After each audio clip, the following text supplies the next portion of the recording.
और supreme court ने NCERT की कक्षा 8 की किताब में न्यायपालिका में करप्शन अध्याय को लेकर स्वतः संज्ञान लिया। सुनवाई हुई है। चीफ जस्टिस सूर्यकांत ने इस कदम की आलोचना की है। इसे न्यायपालिका की प्रतिष्ठा पर हमला बताया गया। सुप्रीम कोर्ट ने किताब को तुरंत सीज करने का आदेश दिया है। वहीं चैप्टर लिखने वालों के नाम कोर्ट को सौंपने को भी कहा गया है। हालांकि सरकार ने इस मामले में बिना शर्त माफी मांगी है। सॉलिसिटर जनरल तुषार मेहता ने चैप्टर को लेकर ये बातें जो कही हैं वो भी आपको हम बताएंगे।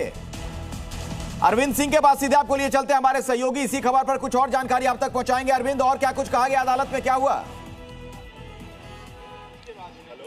देखिए, सुप्रीम कोर्ट का रवैया बहुत सख्त था और सुप्रीम कोर्ट ने कहा कि ये कोई अनजाने में हुई भूल नहीं है, ये सोची समझी साजिश है न्यायपालिका को बदनाम करने की।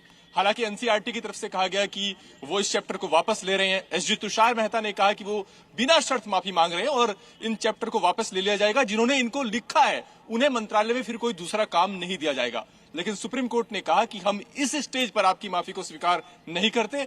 जो लोग इस मामले में दोषी हैं उनको कानून के दायरे में लाया जाएगा, उनके खिलाफ कानूनी कार्रवाई होगी। तो कोर्ट ने इस मामले में जो शिक्षा विभाग के सचिव हैं और एनसीईआरटी के चेयरमैन हैं उनको कारण बताओ नोटिस जारी किया है। उनसे पूछा है कि क्यों ना आपके खिलाफ अवमानना का मुकदमा चलाया जाए।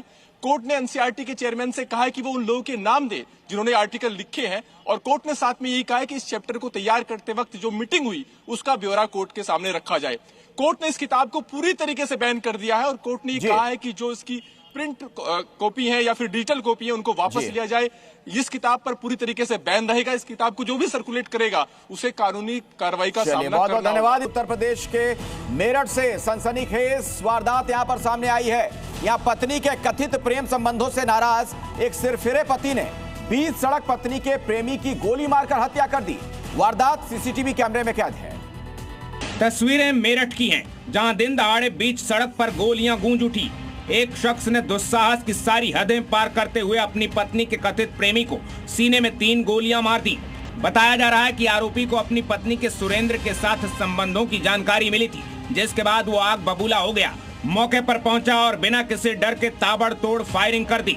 पूरी घटना पास लगे सीसीटीवी कैमरे में कैद हो गई, जिसमें साफ दिख रहा है कि आरोपी किस तरह वारदात को अंजाम देता है और मौके से फरार हो जाता है। हैरानी की बात यह है कि हत्या के बाद आरोपी ने एक वीडियो जारी किया जिसमें उसने हत्या की बात कबूल ली। आरोपी ने जिसे गोली मारी वो जल्द ही दूसरी शादी करने वाला था। फिलहाल पुलिस ने मामला दर्ज कर आरोपी की तलाश शुरू कर दी है, लेकिन एक शक, एक गुस्सा और एक जुनून जिसने 3 जिंदगियां तबाह कर दी। और यूपी में आज इनकम टैक्स के अधिकारियों के एक्शन से हड़कंप मच गया। आपको बता दें कि सोनभद्र से लेकर लखनऊ तक खनन माफियाओं के यहां छापेमारी की गई।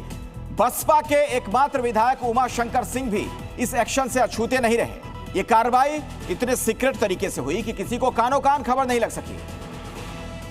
क्योंकि आयकर विभाग के अधिकारी जिन गाड़ियों में बैठकर निकले थे उनमें शादी का कार्ड लगा था। शादियों का सीजन चल ही रहा है, तो बाराती बने अधिकारी जब गाड़ियों से निकले तो किसी को संभलने का मौका ही नहीं मिला।